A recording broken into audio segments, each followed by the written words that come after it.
안녕하세요. 모든 비즈니스가 사용하는 공통의 언어, 바로 재무보고의 세계에 오신 것을 환영합니다. 지금부터 이 비밀스러운 언어를 함께 해독해 보시죠. 여러분, 혹시 이런 생각 해보신 적 있으세요? 세상에 회사는 정말 많은데 투자자들은 대체 뭘 보고 이 회사는 되겠다 하고 알아보는 걸까요? 정답은 바로 회사의 재무 이야기를 읽는 법을 배우는 겁니다. 네, 맞아요. 재무제표라는 건 그냥 숫자가 빼곡한 딱딱한 서류가 아니고요. 한 회사가 어떻게 태어나서 성장하고 위기를 겪는지 그 모든 과정이 담긴 아주 흥미진진한 이야기책 같은 거예요. 자, 그럼 우리만의 가상회사를 하나 만들어서 이 이야기 읽는 법을 한번 배워볼까요? 이름하여 익스플레이너 카페. 지금부터 이 카페의 속을 훤히 들여다볼 수 있는 재무 엑스레이를 함께 찍어보겠습니다. 좋습니다. 첫 번째 개념은 자산입니다. 말이 좀 어렵게 들릴 수도 있는데 사실 별거 아니에요. 아주 간단하게 말해서 카페가 소유한 것 중에서 앞으로 돈을 벌어다 줄 모든 것이라고 생각하시면 됩니다. 예를 들면 조기 계산기에 들어있는 현금이나 맛있는 커피를 팡팡 만들어내는 저 에스프레소 머신, 이런 게 전부 다 자산인 거죠. 자, 다음은 부채인데요. 이건 더 쉬워요. 그냥 갚아야 할 돈, 즉 빚입니다, 빚. 아까 그 번쩍이는 에스프레소 머신을 사려고 은행에서 돈을 빌렸다면 그 은행 대출금이 바로 부채가 되는 겁니다. 말하자면 다른 사람이 우리 자산에 대해서 거기 내 몫도 있어 하고 주장할 수 있는 권리 같은 거죠. 그리고 마지막 세 번째 퍼즐 조각은 자본입니다. 이건 아주 명쾌해요. 내가 가진 모든 것, 즉 자산에서 갚아야 할 빚, 즉 부채를 싹 다 빼고 남는 거. 그게 바로 진짜 내 돈, 순수한 주인의 몫인 거죠. 자, 그럼 지금까지 우리가 자산, 부채, 자본, 이 세 가지를 살펴봤잖아요. 이 세 개를 하나로 꿰는 정말 비즈니스 세계에 절대로 깨지지 않는 법칙이 하나 있습니다. 바로 이거요. 자산은 부채 더하기 자본과 같다.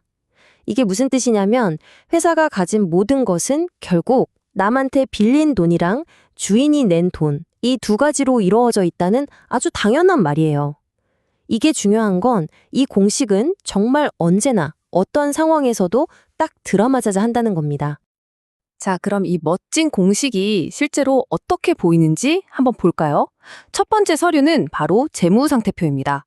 저는 이걸 스냅샷, 그러니까 사진이라고 불러요. 왜냐하면 딱 어느 한순간 그 시점에 회사가 무엇을 가지고 있고 빚이 얼마인지 딱 찍어서 보여주거든요.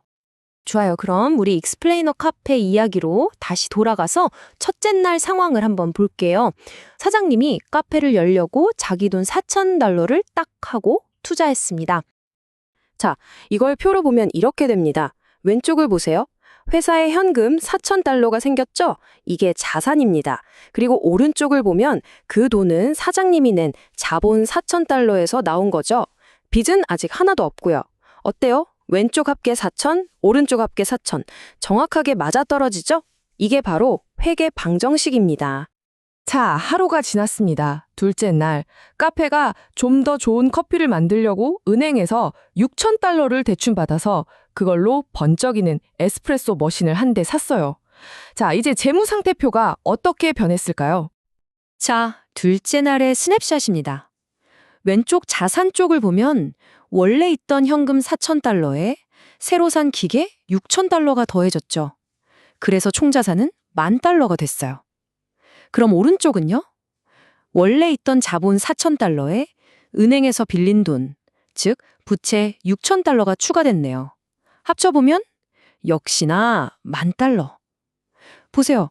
어떤 거래가 일어나던 이 균형은 절대 깨지지 않습니다. 신기하죠?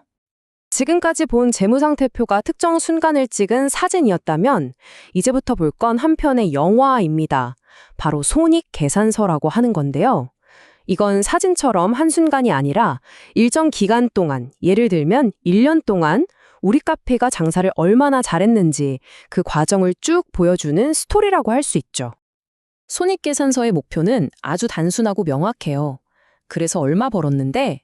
이 질문에 답하는 겁니다. 일정 기간 동안 번 돈, 즉 수익에서 그 돈을 버느라 쓴 돈, 즉 비용을 전부 빼는 거예요. 그렇게 해서 남은 순수한 이익이 얼마인지를 보여주는 거죠. 이건 회사의 성과를 보여주는 성적표 같은 겁니다. 자, 여기 우리 익스플레이너 카페에 1년치 영화, 즉 손익계산서가 있습니다. 보니까 커피를 팔아서 총 3만 달러를 벌었네요. 이게 수익이에요. 하지만 공짜는 없죠. 이 돈을 벌기 위해 쓴 비용도 만만치 않습니다. 원두값으로 10,000달러, 직원 월급으로 12,000달러, 가게세랑 전기세로 3,000달러. 자, 그럼 수익에서 이 비용들을 다 빼고 나면 진짜로 남는 돈은 얼마일까요? 네, 바로 5,000달러입니다. 1년 동안 열심히 일해서 5,000달러라는 순이익을 만들어낸 거예요. 정말 대단하죠? 이게 바로 우리 카페의 1년차 스토리의 결말, 즉 성과인 셈입니다. 자, 이제 정말 중요한 순간입니다.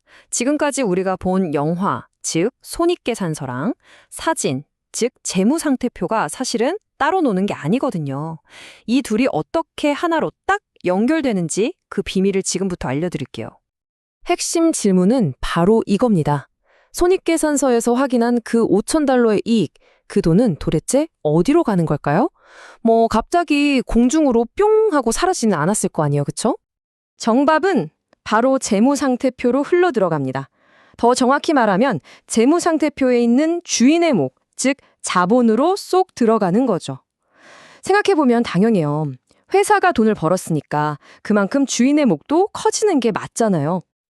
자, 1년이 끝난 시점의 재무상태표, 즉 새로운 스냅샷을 한번 보시죠. 오른쪽 자본 부분을 잘 보세요. 이익잉여금이라는 항목이 새로 생겼죠? 바로 여기에 손익계산서에서 벌어들인 순이익 5,000달러가 그대로 들어와 있는 겁니다. 그래서 주인의 몫인 자본이 4,000에서 9,000으로 늘어났고 전체 자산도 그만큼 늘어서 양쪽 모두 15,000달러가 됐어요. 보세요.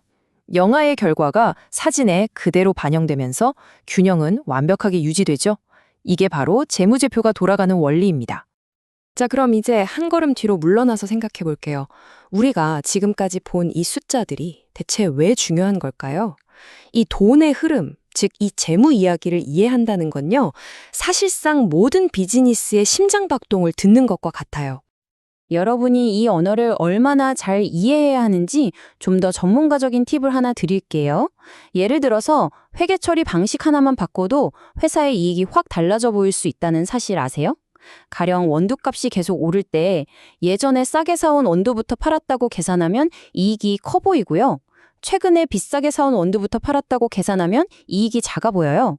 실제 돈의 흐름은 같은데도 어떤 규칙으로 이야기를 쓰느냐에 따라 스토리가 완전히 달라지는 거죠. 정말 흥미롭지 않나요? 자, 이제 여러분은 비즈니스라는 언어를 읽는 가장 기본적인 문법을 배우셨습니다. 그럼 이 지식을 가지고 우리 익스플레이너 카페를 한번 다시 보세요. 어떤 질문을 던져보고 싶으세요? 이 카페가 빚은 잘 갚을 수 있을까? 내년에도 이렇게 이익을 낼 수 있을까? 같은 질문들이 떠오르지 않나요? 맞습니다. 이제 여러분은 단순히 소비자가 아니라 한 명의 분석가로서 비즈니스의 속을 들여다볼 수 있는 아주 특별한 렌즈를 갖게 되신 겁니다.